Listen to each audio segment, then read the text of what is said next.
Salut à tous! Aujourd'hui, pour ce chibi mangado, suis-moi dans le monde merveilleux des poulis. Ça va? Je suis assez kiki ou pas? J'ai même pris mon bébé Kiki. Je t'aime bébé Kiki, oh je t'aime fort. Oui, je t'aime.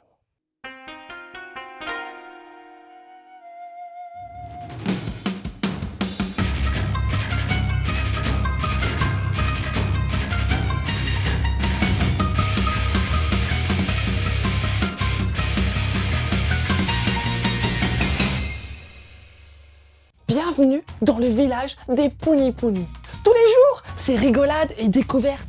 Entre sieste et goûter sur l'herbe, on ne s'ennuie jamais. 10 compagnons peuplent ce village, en haut d'une colline. Benjamin le pingouin, Mélisha le chat, Nico lapin, le lapin, Roméours l'ours. Bref, que des joyeux drilles, chacun d'une espèce différente. Oh, c'est vrai, j'allais oublier. En fait, il y a aussi Gaston, qui est un thon, et Gaston Junior aussi, qui est un thon aussi. Alors, il se passe quoi chez les Pouni? Mélisha a disparu. On va chercher des cadeaux tombés de l'arbre à cadeaux? On s'écrit des lettres? C'est parti pour une journée de folie!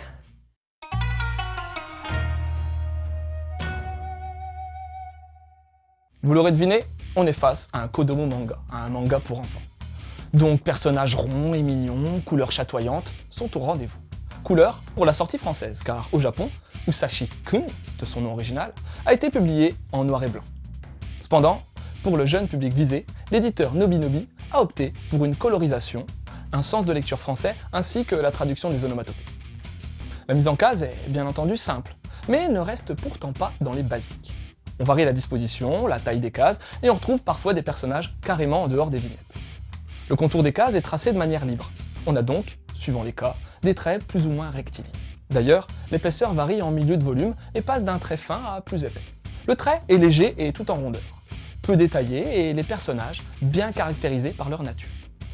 On note juste le pingouin bleu, qui est en réalité un manchot pygmée possédant un plumage bleuté. Mais c'était moins évident de trouver un nom compréhensible pour les petits avec le nom manchot.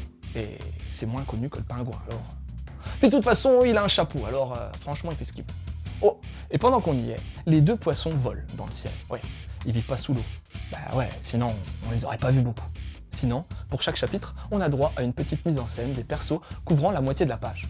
Pas vraiment en rapport avec l'histoire à venir par contre. L'édition française est, comme d'habitude pour les ouvrages Nobinobi, de qualité.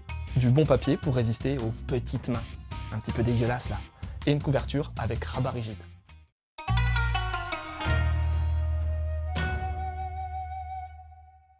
Alors les Pouni, ça donne quoi? Et pourquoi Pouni déjà? En fait, c'est l'onomatopée qui évoque ce qui est doux et rebondi.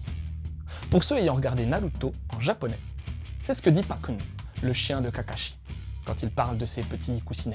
Et en français, ça passe bien. On comprend direct qu'on n'aura pas affaire à une bande de sauvages avec un nom pareil. Il y a 22 chapitres correspondant chacun à une petite aventure de 6 pages. 6 pages, c'est quand même très court, donc c'est pas très élaboré bien sûr. On en apprend à chaque fois un peu plus sur le monde des Pouni et sur le caractère de chacun. Il y a le chat qui adore faire la sieste n'importe où, le chien qui s'inquiète et veille sur les autres, et surtout sur Mélisha du coup, le pingouin manchot intellectuel, et le lapin qui, contrairement aux autres, a des ailes. Vu le titre japonais, Musashi-kun, qui réfère à Usagi, le lapin en japonais, il est censé se positionner comme le leader du village après tout. On a donc des mini-histoires avec une sorte de morale. Enfin, pas vraiment toujours. Qui montre que les petits tracas trouvent toujours une solution chez les Pouni. Ça casse pas 3 pattes à un canard, mais bon, c'est simple, mignon et facile d'accès pour les plus jeunes. Une bonne manière d'initier au manga les plus petits, qui auront ainsi l'occasion de faire comme papa-maman ou grand frère grande sœur, mais avec quelque chose d'adapté à leur âge. C'est conseillé à partir de 8 ans, et c'est en 2 tomes finis.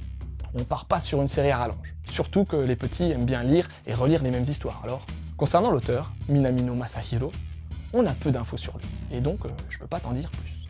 Comme conseil de lecture pour les plus jeunes, je t'orienterai bien vers le best-seller du genre Kodomo manga forcément, Chi, une vie de chat, sorti sous plusieurs formats d'ailleurs, petit, grand, roman, produits dérivés. Et ça raconte la vie d'un chaton orphelin recueilli par une famille. Bêtises, rigolades, mais pas que, sont au rendez-vous avec Chi, qui, malgré tout, se demande où est sa maman. Ou alors un autre Kodomo manga, avec au scénario Hara Tetsu. Ouais, l'auteur d'Octo no Ken. C'est Bonolon, le gardien de la forêt. Bonolon est un esprit de la forêt.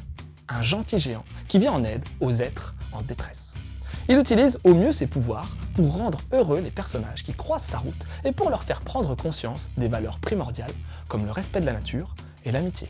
Sinon, comme conseil lecture pour les plus jeunes, et même les très jeunes, va voir toute la collection de l'éditeur Nobinobi en livres illustrés. Franchement, il y en a pour tous les goûts, avec toujours des livres de qualité très sympa à lire avec un rejeton. Genre les couleurs de Bilo, les moufles, ou pour ceux un peu plus grands, les livres illustrés reprenant des contes japonais traditionnels, comme Isunboshi, Kaguya, princesse au clair de lune, ou encore toute la collection reprenant en one-shot des classiques de la littérature en manga.